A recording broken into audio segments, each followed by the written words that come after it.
To be forgotten. They count as quite forgot. They are as men who have existed not.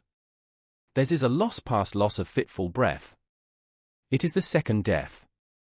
Black History Month is an annual observance originating in the United States, with its precursor created in 1926, when historian Carter G. Woodson and the Association for the Study of Negro Life and History announced the second week of February to be a Negro History Week.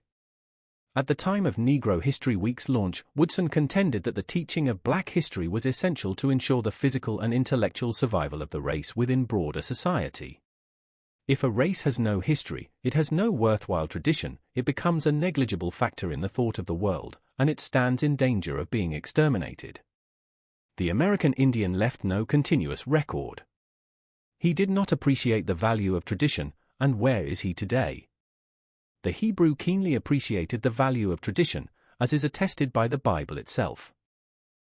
In spite of worldwide persecution, therefore, he is a great factor in our civilization.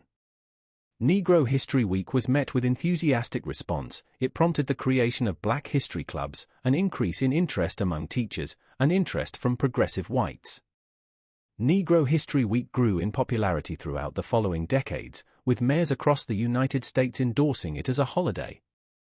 Black History Month, in its modern form, was first proposed by black educators and the Black United Students at Kent State University in February 1969. The first celebration of Black History Month took place at Kent State 1 year later, from January 2, 1970 to February 28, 1970. 6 years later, Black History Month was being celebrated all across America in educational institutions, centers of black culture and community centers, both great and small, when President Gerald Ford recognized Black History Month during the celebration of the United States bicentennial. He urged Americans to seize the opportunity to honor the too often neglected accomplishments of black Americans in every area of endeavor throughout our history. In the United Kingdom, Black History Month was first celebrated in 1987. It was organized through the leadership of Ghanaian analyst Akiaba Adisebo. In Nottingham we celebrate Black History Month in October, but do we celebrate Nottingham's black history? If you visit St. Mary's Church, located on high pavement, in the heart of the city's historic Lace Market district, you will find a marble plaque on the north wall, that is a memorial to James Still. The plaque reads, "Sacred to the memory of Lieutenant James Still or R.N., who in the 22nd year of his age, fell a victim to the ravages of the yellow fever on board His Majesty's ship, the Pheasant, while stationed off Sierra Leone, on the 12th of October 1821. For 4 successive years he had been employed in the fatal service of enforcing obedience to that sacred law, which, to the honor of his country and in the spirit of Christian love forbade the traffic in human blood. That he possessed the best feelings of the heart was manifested in his unwearied watchfulness over those whose aid he was in sickness, and who, withering like the blighted shoots of spring, left their blessings upon him. That he was endued with the spirit of enterprise was proved by the testimony of those who had witnessed his skill and admired his gallantry. That he was characterized by suavity of temper and prepossessing manners was apparent from that regard, excited in every breast, which held him forth as an ornament of social life. How beloved a son! How indeed a brother! How esteemed a friend is evidenced in the poignant grief of his sorrowing family, in the unfeigned regret of many who cherish the remembrance of his worth, and in the heartfelt tribute of him who dedicates this tablet to the memory of his virtues.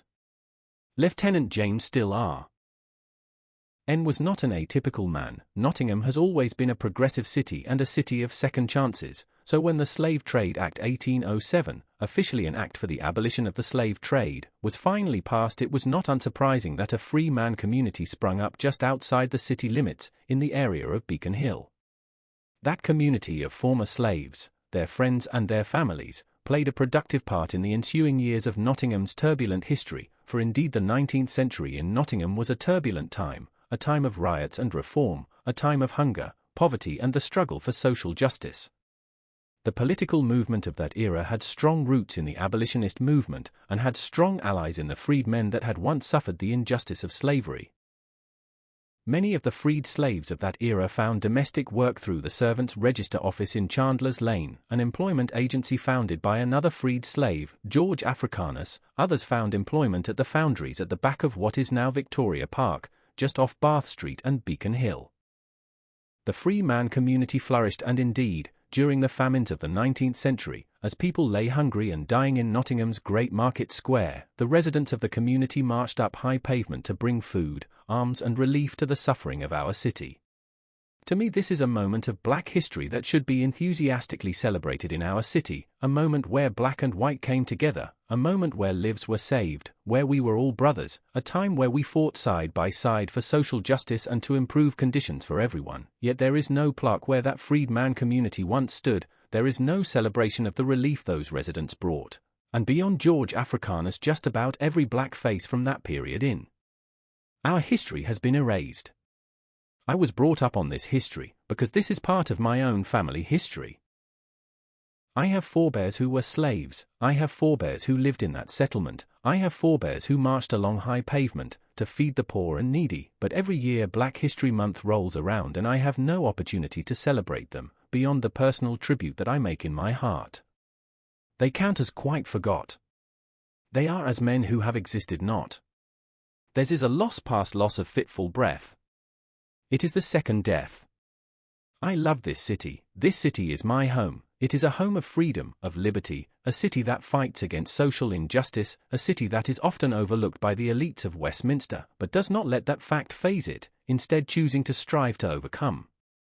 This is a city of rebels, of renegades, a self-made city with a history to be proud of. It is a multicultural city, and a city that has always been a melting pot, a city with open arms, that welcomes all.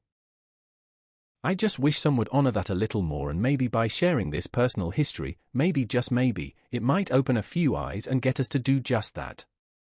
Black history is a wonderful concept, but it fails until it truly honors all of Black history. 1 year from now it will be the 100th anniversary of Negro History Week. Maybe it's time to fulfill its purpose. Maybe now those who fought against slavery can be truly honored, and maybe those that suffered as slaves can be rightly remembered and thanked for their productive participation in shaping this city's wonderful history, instead of being forgotten.